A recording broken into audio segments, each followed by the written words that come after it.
Calle Malaga, siamo qui alla Mostra del Cinema di Venezia e Maryam, innanzitutto hai raccontato il film nasce dai ricordi di tua nonna e della comunità spagnola di Tangeri, quindi in che modo hai trasformato queste memorie in cinema?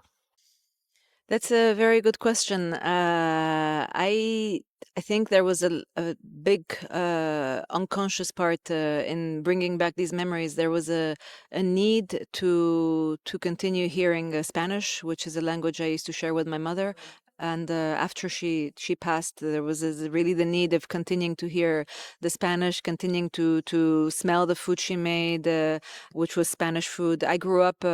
My Spanish grandmother was living with us when I was when I was young. She moved into my parents' house, and so I grew up also speaking Spanish in the house with my grandmother and with my mother. And I think there was the longing for all these things that had disappeared in my life that drew me unconsciously to write this story.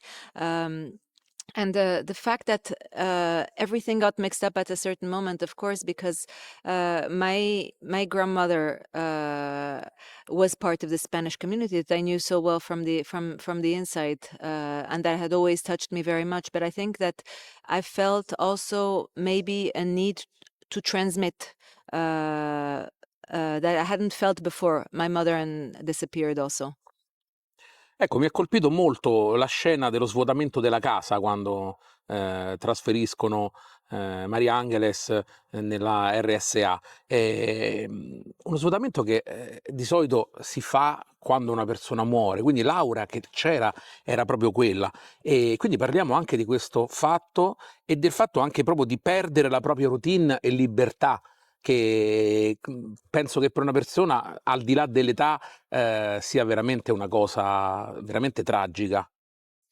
Absolutely. For me, Maria Angeles's house is representative of a lot of things in her life. It's an anchor. The objects that make up her life, the objects that she's accumulated throughout her life. Toda una vida is also talking about this. It's also everything that defines her, also in a certain way, is ripped from her. In this very an unfair manner, and finding herself in this empty space is very hard, and also makes her aware, gives her the energy, gives her the strength to want to fight back and regain her life. It's part of her waking up also to the fact that she's there today, that she's still alive, that she's still present, and wanting to regain her memories. I think walls are not only walls. I think walls are full have a soul. I think objects have a soul and also are part of who we are. And that's really something that I wanted to talk about. The house is a character, the objects are a character, and they're all part of who this woman is. Ecco, hai scritto che invecchiare è un privilegio, no, quindi quanto è stato importante mostrare un personaggio anziano, però ancora pieno di vitalità e di desiderio. Mhm. For me, it was very important to show an old lady full of desire and full of love for life, because I think we all we there is this kind of we give an image of old age sometimes that is always that is generally very gloomy, very dark, very sad. And I think old age can be something else. Old age can be full of life. Old age can be full of desire, can be something very luminous as well. And I really wanted to also show this kind of old age, an old age that is defiant, that can break boundaries, that is still really truly anchored in life. I think life is about being reborn constantly, and you can be reborn to life at any age. Life is not finished until it's finished, and as long as you're breathing, as long as your heart is still beating, you're still there. E in questo c'è anche il discorso sull'amore maturo e anche il fatto che insolitamente rispetto a quello che siamo abituati a vedere ha anche voluto indugiare, no, con la macchina da presa su questi corpi non più giovani che anche ad un'età avanzata si può vivere una sessualità vera. For me, that was very important. I think that there is a big taboo around sexuality in old age, and I find that very unfair, really unjust. I think that we should have the freedom to age the way we feel like aging, or the way we can age as well. But in any case, that freedom cannot be taken away from us. Hiding aging bodies is something that I find very sad. I wanted to really be able to celebrate these aging bodies. I wanted to show these wrinkles, to show the beauty of these wrinkles, to show the beauty of these bodies that might be considered imperfect by some, but I find them beautiful.